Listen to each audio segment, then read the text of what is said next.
Vamos lá então, a palavra de Deus. Para você que anota, anote, é importante. Evangelho de Lucas, São Lucas, capítulo 2, verso 51 em diante. Lucas 2, 51, que diz: E desceu com eles, isso falando sobre o Senhor Jesus, depois de ter ficado em Jerusalém e ter sido encontrado conversando com os doutores da lei, e tendo seus pais percebido a sabedoria de Deus sobre a vida dele, porque os doutores conversavam e ele era ali cheio da graça do Senhor. Mas depois de terem repreendido ele por ter se afastado da família, diz o texto: e desceu com eles e foi para Nazaré, e era-lhes sujeito, submisso, obediente. E sua mãe guardava no seu coração todas as coisas. Verso 52. E crescia Jesus, lê comigo, em sabedoria e em estatura e em graça para com Deus e também com os homens. Amém? A primeira coisa que eu queria compartilhar nessa noite é que nós precisamos entender, você e eu, que há uma necessidade de treinamento, de discipulado. E neste discipulado nós vamos sendo preparados.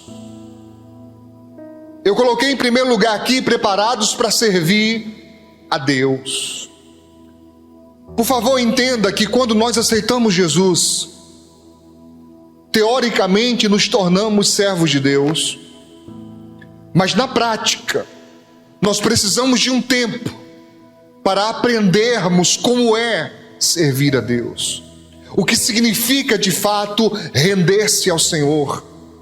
O que verdadeiramente significa entregar a Ele a nossa própria vontade. Fazer dele o nosso Senhor, nos tornarmos seus servos. É preciso um preparo. Amém? O texto diz: e era-lhes sujeito. Jesus, o Filho de Deus, para cumprir a sua missão, ele aceita se despojar, ele aceita se esvaziar da sua glória, do seu poder, e aceita ser submisso aos pais terrenos.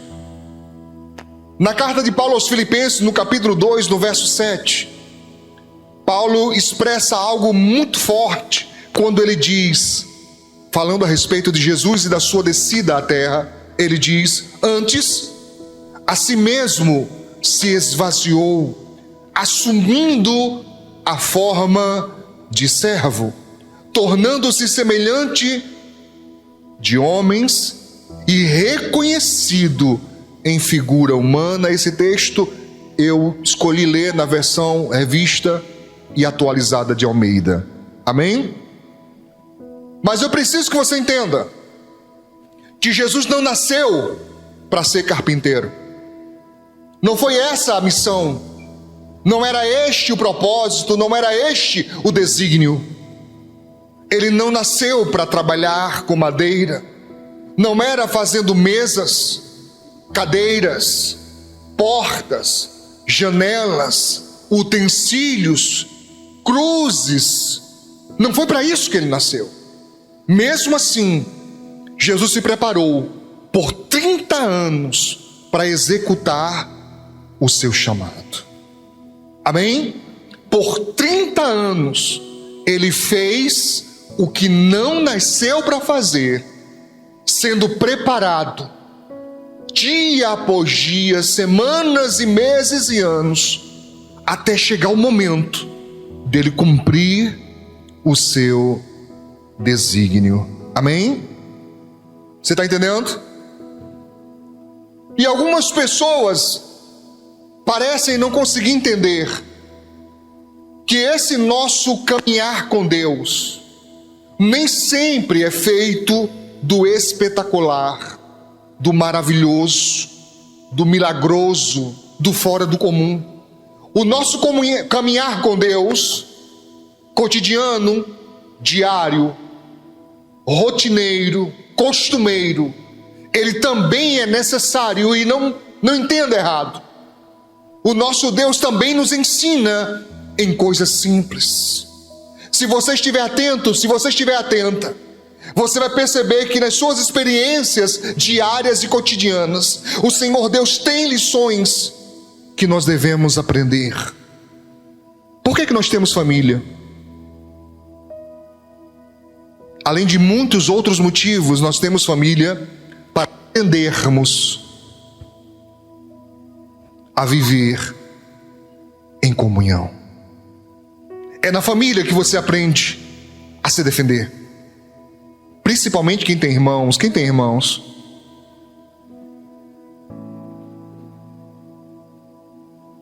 Quem tem mais de 2? Mais de 3? Mais de 4? Mais de 5? Deixa eu pular para minha esposa. Quem tem mais de 9? Eita, tem gente que tem mais de 9 irmãos. Tá. São quantos das dores? Uns? Você não tem nem certeza? Registrado é 20? Misericórdia. Ô homem trabalhoso, né? Imaginemos que boa parte deles estivesse na mesma casa, pelo menos 10 deles, 8. Imagina como você iria conviver tendo que disputar comida. Não estou falando de passar fome, eu estou falando de crianças que, se um der bobeira, o que o outro faz? Come lá o seu e acabou. Dá bobeira no biscoito para ver se o outro não vai lá e come. Dá no ninho, vai lá e come. Então você aprende a dividir, nem que seja na marra. Você aprende a negociar. Você aprende a se defender. Algum irmão aqui já foi acusado pelo outro irmão do que não fez? Olha aí, olha você tendo que se defender. Às vezes nem deu certo, né? Apanhou do mesmo jeito. Mas vai aprendendo. Família, cotidiano, nós aprendemos. Alguns aqui já me ouviram em muitas mensagens, ensinando que o verdadeiro cristão, repete comigo, o verdadeiro cristão, o que realmente serve a Cristo, o seu lugar de trabalho nunca é só um emprego. Para o verdadeiro cristão, o seu lugar de trabalho é lugar de missão, pois o seu testemunho de vida pessoal, dia após dia, deveria impactar pessoas. As pessoas deveriam chegar e dizer: poxa, fulano é diferente. O que essa pessoa tem? Ô fulano, vem cá, por que você não se junta aqui com a gente? Por que você não se mistura aqui com a gente?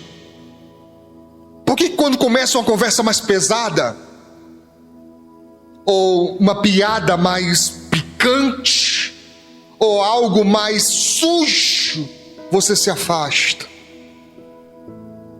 Por quê? Alguém diria: você se acha melhor do que nós? Isso é muito comum de acontecer. Mas ao final das contas perceberiam que você não quer ser melhor do que ninguém, mas apenas quer agradar a Deus. No cotidiano Deus tem muito a ensinar, mas poucos estão dispostos a aprender. Algumas pessoas acham que a mudança da sua vida só virá em um grande evento, em um grande avivamento. Por isso algumas pessoas cegamente peregrinam de igreja por igreja, procurando onde tem um movimento, um círculo de oração, e eu não sou contra círculos de oração, quando de fato as pessoas se reúnem para orar.